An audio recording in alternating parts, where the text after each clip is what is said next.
Halo semuanya, di sini saya sebagai guru dari kelas 10-2 SMA Negeri Hanu. Jadi di sini saya akan mempraktekkan pembelajaran flipped classroom atau flipped learning. Di mana seperti yang kalian tahu, flipped classroom itu merupakan pembelajaran terbalik, yaitu mode pembelajaran di mana siswa sebelum belajar di kelas mempelajari materi lebih dahulu di rumah sesuai dengan tugas yang diberikan oleh guru. Metode ini digunakan oleh guru ketika ada siswa yang tidak hadir di kelas karena suatu hal, sehingga guru bisa membuat video apa yang diajarkan dan diberikan kepada yang tidak masuk kelas tersebut. Nah, video tersebut juga bisa digunakan untuk siswa-siswi untuk mempelajari atau lebih memahami lagi materi pembelajaran. Nah, untuk flipped learning kali ini, sebelumnya saya sudah menugaskan kepada siswa-siswi untuk mempelajari atau memahami materi dari materi bab 1, yaitu nilai-nilai Pancasila dalam praktik penyelenggaraan pemerintahan di Indonesia. Nah, materinya itu berupa materi link website yang dapat diakses dan juga materi berupa link YouTube yang dapat mereka pelajari atau mereka tonton. Nah, adapun materi berupa linknya ini yaitu saya ambil dari blog atau website media pembelajaran online. Di sini ada materi nilai-nilai Pancasila dalam kerangka praktik penyelenggaraan pemerintahan negara. Jadi di sini sudah ada ringkasan materinya, sehingga mereka bisa dapat lebih memahami dari materi tersebut. Ya, kurang lebih materinya seperti ini.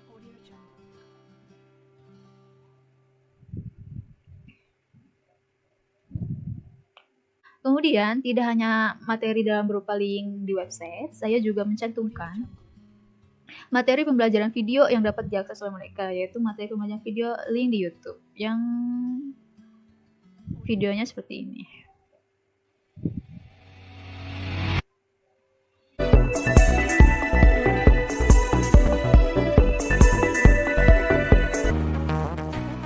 Kalian tahu nggak sih, apa bedanya pemerintah dengan pemerintahan?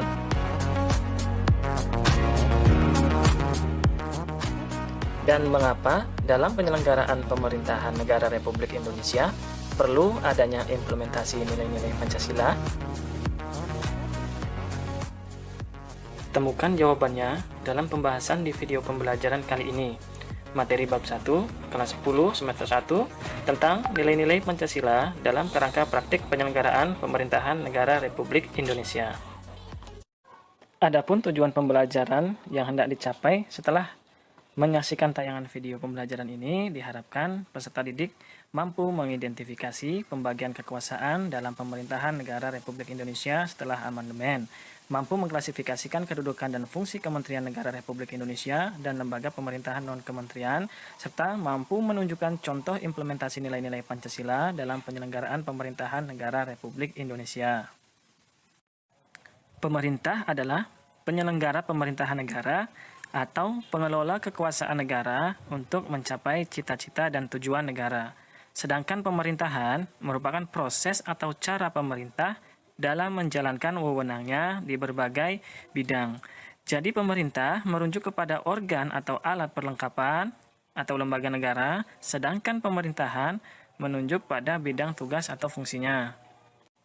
Pemerintahan Negara Kesatuan Republik Indonesia sebagai pemegang kekuasaan negara terdiri atas dua tingkatan, yaitu pemerintahan pusat dan pemerintahan daerah. Kalian tahu nggak sih apa saja kekuasaan negara itu? Kekuasaan negara adalah kewenangan negara untuk mengatur seluruh rakyatnya untuk mencapai keadilan dan kemakmuran serta keteraturan. Untuk mengetahui apa itu kekuasaan negara, mari kita lihat pendapat yang dikemukakan oleh para ahli. Yang pertama adalah John Locke. John Locke membagi kekuasaan menjadi tiga, yakni legislatif, eksekutif, dan federatif. Sedangkan menurut Montesquieu, yang dikenal dengan trias politiknya, membagi kekuasaan menjadi kekuasaan legislatif, eksekutif, dan yudikatif.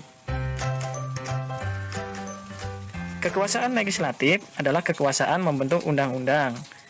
Kekuasaan eksekutif adalah kekuasaan melaksanakan undang-undang. Kekuasaan yudikatif adalah kekuasaan menyelenggarakan peradilan guna menegakkan hukum dan keadilan. Sedangkan kekuasaan federatif adalah kekuasaan melaksanakan hubungan luar negeri. Nah, yang membedakan kekuasaan negara antara pendapat dari John Locke dan Montesquieu terletak pada kekuasaan federatif.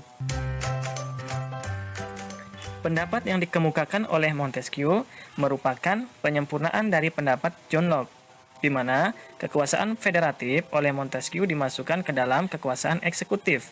Fungsi mengadili dijadikan kekuasaan yang berdiri sendiri.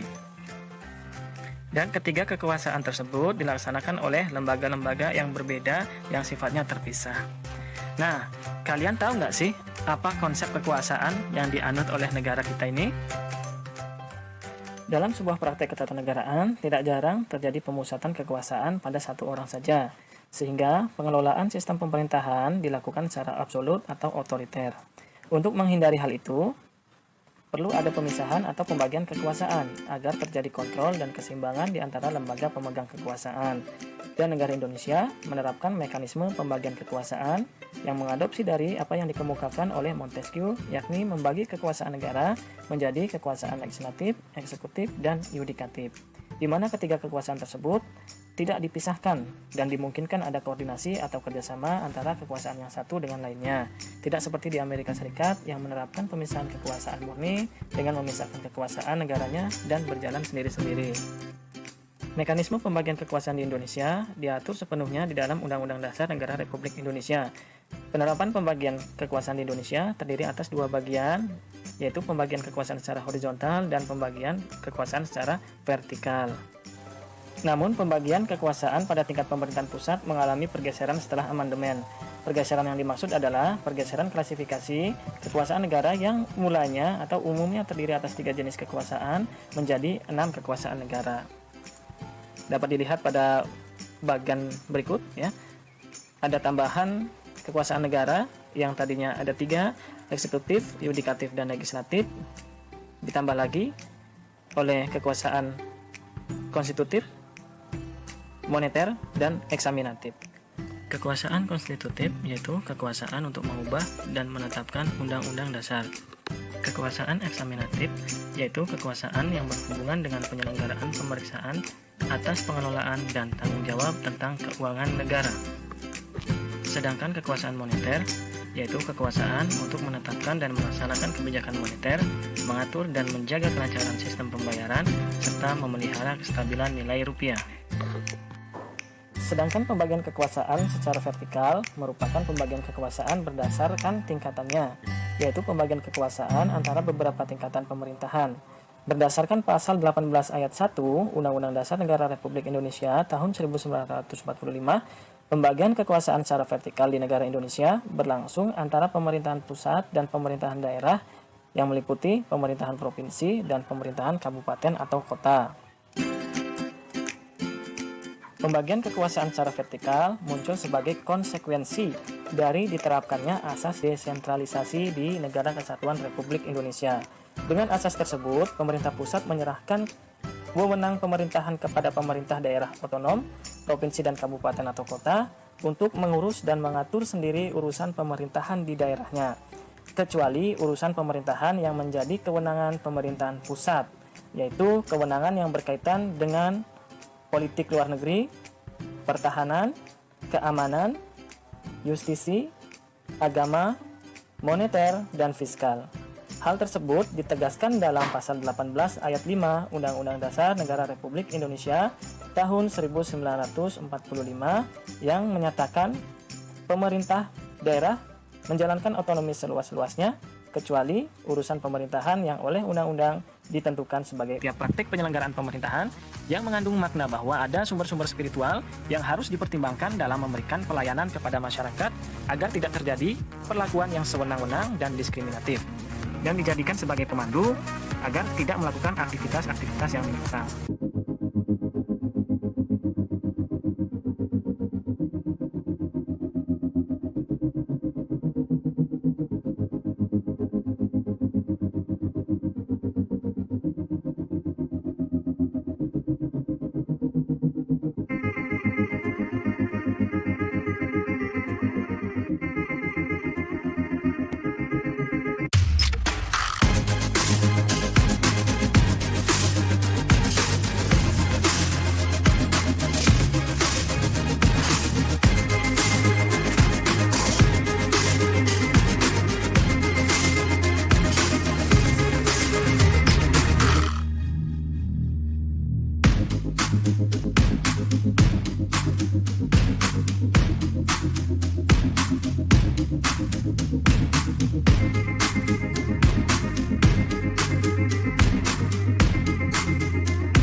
Ya, jadi kira-kira videonya seperti itu yang dapat mereka lihat atau pelajari. Dan kemudian saya akan melakukan pembelajaran tatap maya menggunakan Zoom As atau meeting Zoom dengan siswa-siswi kelas 10-2 SMA Negeri Hanang. Nah, setelah mereka mempelajari atau memahami materi yang saya berikan, yang sudah tersedia, ataupun melalui tatap maya, kemudian mereka diberikan sebuah kuis, di mana kuis ini adalah untuk melatih keaktifan mereka ketika belajar dan untuk mengevaluasi juga atau mengasah kemampuan memahami mereka ya. Jadi di sini ada terdapat soal pilihan ganda, yang dimana soal pilihan ganda tersebut terdiri dari 5 soal, yang masing-masing soal itu jika benar mendapat 20 poin, sehingga jika benar semua maka poin yang didapat itu adalah 100 poin. Nah, jadi para siswa-siswi cukup memilih salah satu dari kelima opsional ini. Setelah mereka memilih dan menjawab sebuah pertanyaan, maka tinggal klik kirim. Nah, dan mereka dapat melihat skor yang mereka peroleh. Hal tersebut juga dapat sebagai bahan acuan evaluasi mereka tentang pemahaman mereka terhadap materi. Lalu di tugas akhir saya menugaskan kepada mereka untuk membuat resume tentang materi yang sudah saya berikan, yaitu baik dalam materi link website maupun YouTube dan materi yang sudah saya berikan dalam tatap maya yang sudah dilakukan.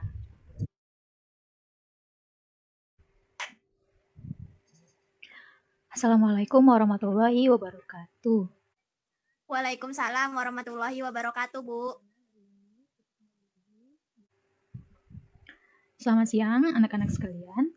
Bagaimana kabarnya hari ini? Semoga kita senantiasa diberikan kesehatan ya oleh Allah Subhanahu wa taala. Amin amin ya rabbal alamin. Nah, sebelum pembelajaran kita mulai, alangkah baiknya kita berdoa menurut agama dan kepercayaan masing-masing. Berdoa dimulai. Ya, baiklah anak-anak, hari ini kita akan melakukan pertemuan tatap maya bab 1 tentang nilai-nilai Pancasila dalam kerangka praktik penyelenggaraan pemerintahan negara. Sebelumnya akan Ibu absen dulu ya. Iya, Bu. Lutfiana. Iya, Bu, hadir.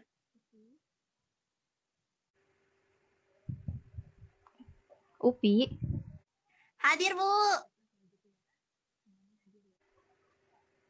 Ya, baiklah. Kalau semuanya hadir, kita akan segera memulai materi hari ini.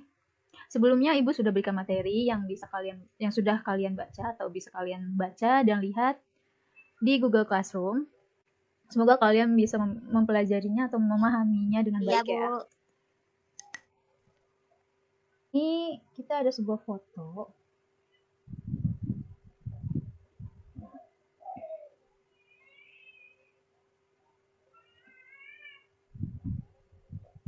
Nah, siapa yang ada di gambar tersebut?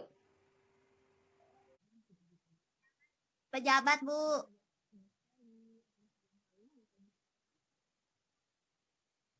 Jadi mereka ini adalah pejabat negara yang sering kita sebut dengan pemerintah.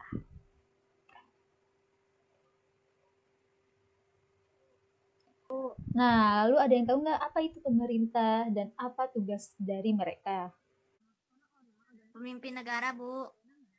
Yang menjalankan pemerintahan negara.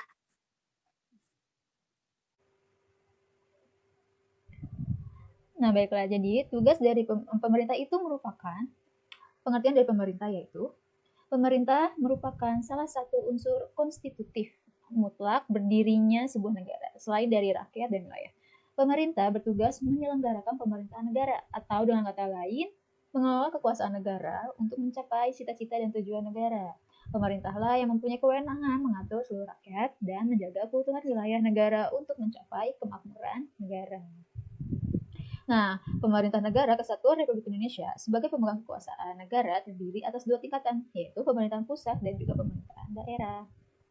Lalu selanjutnya di sini ada gambar konstitusi, di mana konstitusi itu terbagi menjadi 3. Bisa kita lihat itu ada legislatif, eksekutif, dan yudisial. Iya, Bu. Seperti yang sudah dijelaskan sebelumnya bahwa pemerintahan negara Kesatuan Republik Indonesia itu sebagai pemegang kekuasaan negara. Nah, sehingga kekuasaan itu dapat diartikan sebagai kemampuan seseorang untuk mempengaruhi orang lain kan, agar bertindak sesuai dengan kehendaknya, seperti itu. Montesquieu itu berpendapat bahwa kekuasaan itu dibagi menjadi 3, yaitu yang pertama legislatif, eksekutif, dan yudikatif. Kekuasaan legislatif yaitu kekuasaan untuk membuat atau membentuk undang-undang. Sekarang pertanyaannya, menurut kalian siapa pemegang kekuasaan legislatif di negara Indonesia? MPR, DPR, DPD ya, Bu. Tepat sekali jawabannya. Jadi DPR merupakan salah satu lembaga negara yang memegang kekuasaan legislatif, yaitu tugasnya untuk membentuk atau merencanakan undang-undang. Kemudian eksekutif. Eksekutif itu yaitu memiliki kekuasaan untuk melaksanakan undang-undang. Nah, pertanyaannya, siapa lembaga negara di Indonesia yang memegang peran eksekutif? Presiden, Bu.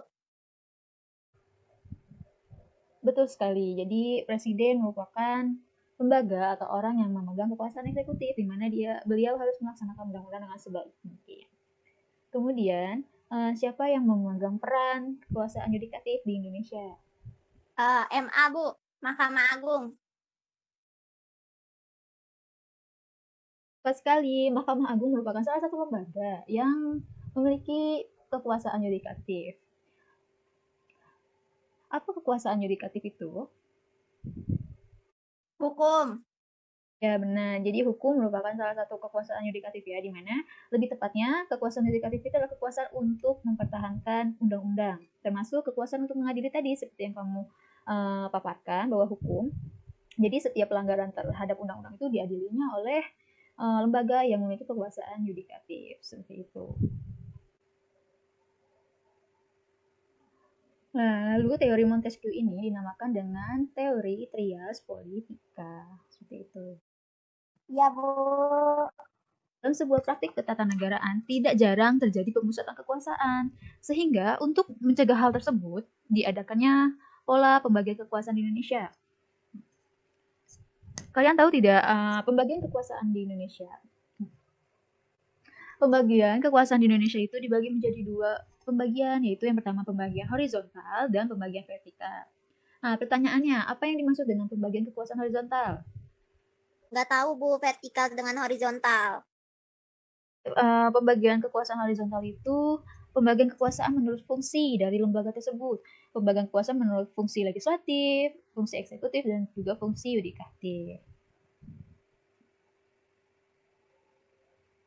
Lalu apa yang dimaksud dengan pembagian kekuasaan secara vertikal?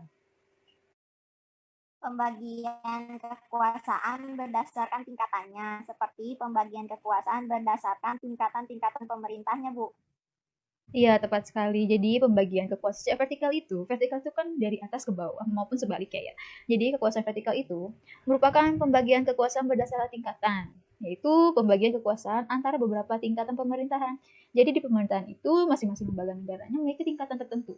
Kalau dulu sebelum amandemen Undang-Undang 1945, MPR itu berada pada tingkat tertinggi dari tingkat pemerintahan. Tetapi setelah amandemen Undang-Undang 1945, MPR diturunkan atau dihapuskan tingkatannya sehingga menjadi sejajar dengan yang lainnya. Nah, pembagian kekuasaan secara vertikal ini muncul sebagai konsekuensi dari diterapkannya asas desentralisasi di negara kesatuan Republik Indonesia. Di sini kita akan menggali lebih dalam lagi apa sih itu nilai Pancasila maupun sistem nilai. Coba Lutfiana, apa yang dimaksud dengan sistem nilai dalam Pancasila? Konsep atau gagasan menyeluruh tentang kehidupan, sehingga harus berpedoman pada nilai-nilai Pancasila, Bu. Ya, tepat sekali jawabannya. Jadi, sistem nilai dalam Pancasila tersebut di mana sistem nilai itu mengandung suatu konsep atau gagasan di mana konsep tersebut mengacu pada nilai-nilai Pancasila, di mana nilai-nilai Pancasila tersebut terdiri dari nilai ketuhanan, kemanusiaan, kesatuan, musyawarah, dan juga peradilan seperti itu. Jadi sistem nilai konsep tersebut harus ada nih dan harus diterapkan dalam Pancasila. Lalu apa implementasi Pancasila? Itu ada uh, kepercayaan, Bu, seperti yang terkandung dalam sila pertama, ketuhanan yang Maha Esa. Nah, di situ juga ada kultural. Kultural itu masuknya itu ke falsafah kehidupan atau dasar negara.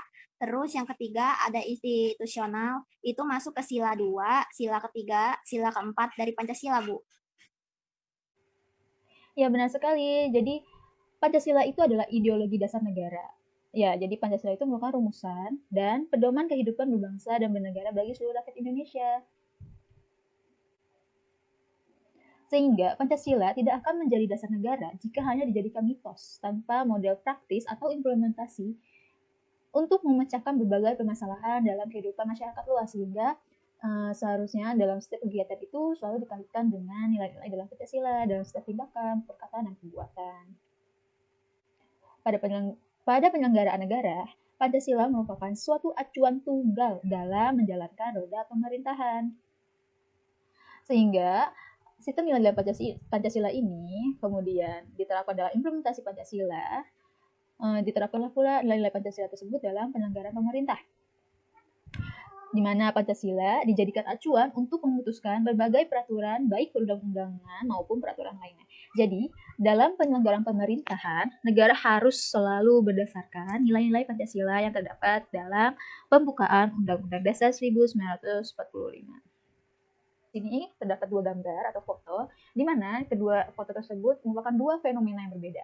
Nah, di sini Ibu akan memberikan tugas pada kalian untuk mengamati dan menganalisis apa yang terjadi terhadap kedua foto tersebut. Ibu beri waktu 5 menit. Kemudian setelah itu silahkan kalian presentasikan. Iya, Bu. Ya, baik. Coba Saudara Lufiana, coba presentasikan apa makna atau yang terkandung dalam dua fenomena gambar tersebut. Yang foto pertama itu ketuhanan yang Maha Esa, Bu. Masuknya ke sila pertama. Karena adanya toleransi bagi pemeluk-pemeluk agama di Indonesia sesuai pada sila pertama Pancasila. Yang foto kedua itu kemanusiaan yang adil dan beradab. Itu artinya Pak Polisi itu kan menjalankan tugasnya ya, Bu. Nah, kepada orang-orang yang menyimpang ini, dia menjalankan tugasnya secara adil dan beradab kepada rakyat. Benar sekali apa yang dipaparkannya. Jadi gambar pertama ini merupakan suatu fenomena di mana para pemuka agama dari seluruh agama itu sedang berkumpul menjadi satu. Jadi mereka ini memiliki rasa toleransi yang tinggi.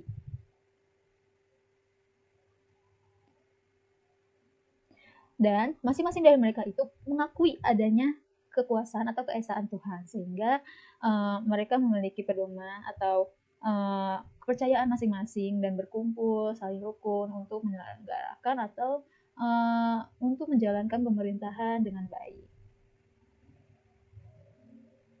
Sedangkan untuk gambar yang kedua, di sini kita ada suatu fenomena di mana ada aparat negara, itu polisi, sedang menertibkan seorang warga yang tidak memakai masker. Di mana di masa pandemi saat ini adanya kebijakan baru dari pemerintah untuk menggunakan masker ketika sedang bepergian maupun ketika sedang dalam keramaian. Sehingga ketika ada seorang warga negara atau masyarakat yang tidak mematuhi, haruslah ditindaklanjutkan, harus ditegaskan bahwa peraturan tersebut harus ditaati dan dijalankan. Tidak hanya semata-mata peraturan yang bisa dilihat saja atau dibaca saja, tetapi juga dilaksanakan. Nah, fenomena tersebut benar sekali yang setelah kalian paparkan, bahwa fenomena tersebut merupakan penerapan atau pelaksanaan dari nilai sila kedua, yaitu nilai sila kemanusiaan yang adil dan beradab. Kenapa demikian? Karena kemanusiaan yang adil, sehingga menjunjung tinggi bahwa pemerintah harus dapat mewujudkan keadilan dalam peradaban yang kuat, di mana pemerintah harus berlaku adil terhadap siapapun dan juga harus memperkuat hukum dan peraturan yang ada tanpa memandang siapa masyarakatnya atau tanpa memandang jabatan yang dimiliki. Seperti itu. Dua gambar dan dengan dua fenomena yang berbeda. Untuk itu, maka Ibu meminta kalian untuk mengamati lagi dan menganalisis apa yang terjadi dalam kedua gambar tersebut. Ibu beri waktu ya. Baiklah, sudah cukup waktunya Ibu berikan. Coba kalian presentasikan, paparkan apa yang terjadi pada gambar ketiga dan keempat. Foto ketiga itu Bu, dia masuknya ke sila ketiga Persatuan Indonesia. Kalau yang foto keempat, dia masuk sila keempat. Untuk mendapatkan kata mufakat, kita harus melakukan musyawarah terlebih dahulu untuk mencapai keputusan bersama.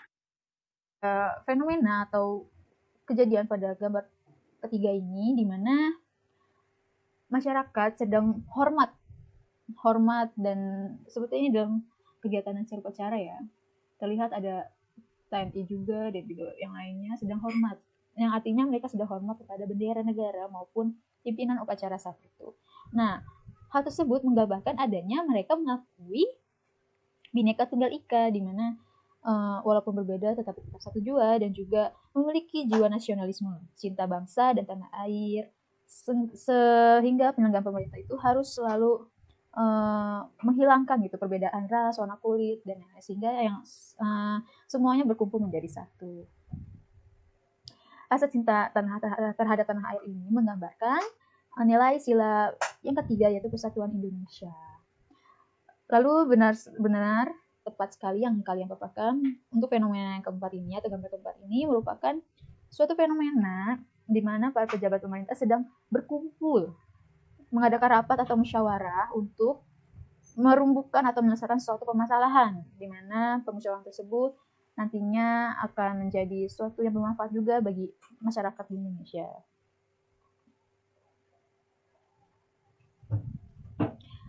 Hal tersebut merupakan gambaran dari nilai sila keempat, yaitu kerakyatan yang dipimpin oleh hikmah kebijaksanaan dalam permusyawaratan perwakilan. Di mana dalam setiap keputusan, penyelenggaraan pemerintah harus berdasarkan musyawarah untuk mencapai mufakat. Dalam tingkat tertinggi, musyawarah dilakukan oleh wakil-wakil rakyat yang duduk di lembaga-lembaga negara yang ada, terutama DPR. Foto ketiga itu. Nah, selanjutnya ini ada 3 foto atau 3 gambar yang ketiganya merupakan suatu fenomena yang berbeda-beda, tetapi memiliki satu makna ya. Coba kalian amati dan analisis apa yang terjadi dan presentasikan terhadap ketiga gambar tersebut. Ini masuk ke sila kelima ya Bu, keadilan sosial bagi seluruh rakyat Indonesia.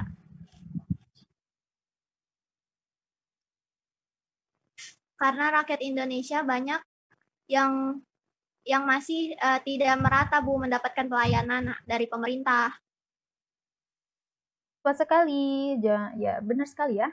Jadi foto atau fenomena pada gambar pertama ini yang di atas ini yaitu merupakan foto masyarakat sedang berdemo ya, berdemo menolak rancangan undang-undang terbaru kemarin yang sempat heboh dan viral, yaitu Omnibus Law, di mana mereka tidak setuju dengan rancangan tersebut karena dianggap beberapa poin dari undang-undang tersebut meresahkan. Meresahkannya itu artinya yaitu membuat mereka serasa tidak diadili, merugikan mereka, sehingga mereka melakukan adanya protes, yaitu dengan cara berdemo menolak UU Omnibus Law tersebut. Lalu gambar yang kedua itu sama, mereka sedang berdemo, yaitu berdemo terhadap kualitas pelayanan kesehatan yang diberikan pemerintah sekiranya kurang merata dan juga tidak adil bagi adanya kesenjangan antara masyarakat yang tidak mampu dan masyarakat yang mampu, sehingga mereka mengeluhkan harga obat mencekik rakyat sekarat seperti itu. Lalu gambar yang ketiga ini di mana ada seorang ibu dan anak-anaknya yang tinggal atau mengungsi di pinggiran rel kereta. Hal ini menandakan bahwa mereka belum mendapatkan keadilan dalam hal kesejahteraan, di mana hal itu seharusnya mereka dapatkan karena sesuai dengan janji atau yang tertera dalam undang-undang bahwa pemerintah diwajibkan untuk mensejahterakan rakyatnya, seperti itu. Ketiga fenomena ini itu termasuk dalam sila yang kelima, benar sekali ya, yang telah dipaparkan oleh kalian, bahwa kemakmuran yang merata bagi seluruh rakyat dalam yang memiliki arti dinamis dan berkelanjutan. Jadi artinya arti dinamis itu selalu terjadi kesejahteraan. Jadi tidak hanya di suatu waktu maupun di suatu tempat. Jadi harus meratanya kemakmuran yang merata.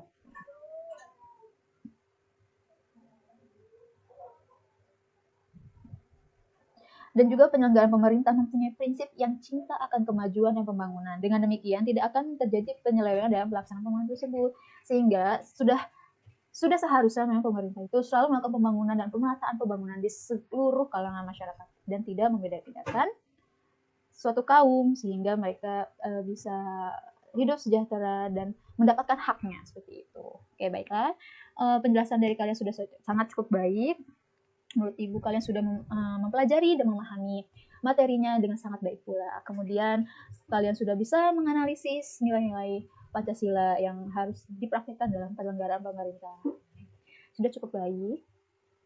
Nah, untuk itu maka Ibu memberikan setelah kalian mempelajari semua materi yang ada pada website, video YouTube, dan materi tambahan yang tadi Ibu berikan, Ibu sudah mengirimkan tugas di Google Classroom yang bisa kalian akses, yaitu berupa kuis dan juga tugas akhir ya.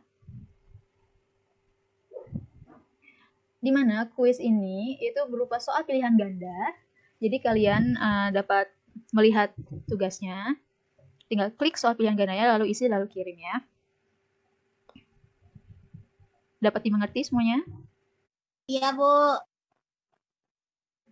Kemudian untuk tugas akhirnya yaitu kalian buatlah resume tentang materi yang sudah diberikan melalui website dan video YouTube maupun materi yang sudah tadi Ibu berikan di Tatap Maya. Iya, Bu, cukup jelas, Bu. Ya baiklah, karena kalian sudah mengerti dan memahami dengan baik materi pembelajaran bab 1 ini, maka dari itu Ibu cukupkan. Terima kasih yang sudah menyempatkan waktunya untuk mengikuti kegiatan atau pertemuan Tatap Maya hari ini. Semoga materi atau ilmu yang kalian dapat bermanfaat dan dilaksanakan dalam kehidupan sehari-hari kalian, sehingga kalian tidak hanya dapat memahami tapi juga melaksanakan apa yang sudah kalian pelajari. Ya, baik, terima kasih sekali lagi ucapkan. Semoga kalian dalam selalu keadaan sehat dan diberkahi oleh Tuhan Yang Maha Esa. Ya, terima kasih. Sekian dari Ibu. Kurang lebih mohon maaf. Wassalamualaikum warahmatullahi wabarakatuh. Waalaikumsalam warahmatullahi wabarakatuh.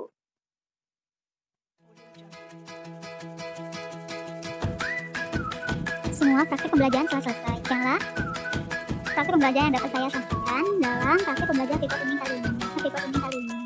Semoga apa yang saya berikan atau apa yang buat bermanfaat bagi kalian semua yang menonton, dan juga saya sebagai calon guru di masa mendatang agar lebih terus mengembangkan model pembelajaran yang efektif untuk digunakan bagi peserta didik kalian nanti. Sekian, saya ucapkan terima kasih. Semoga kita selalu diberikan kesehatan oleh Allah SWT. Terima kasih. Mohon maaf juga masih banyak kekurangan dalam video pembelajaran kali ini. Sekian dari saya. Assalamualaikum warahmatullahi wabarakatuh.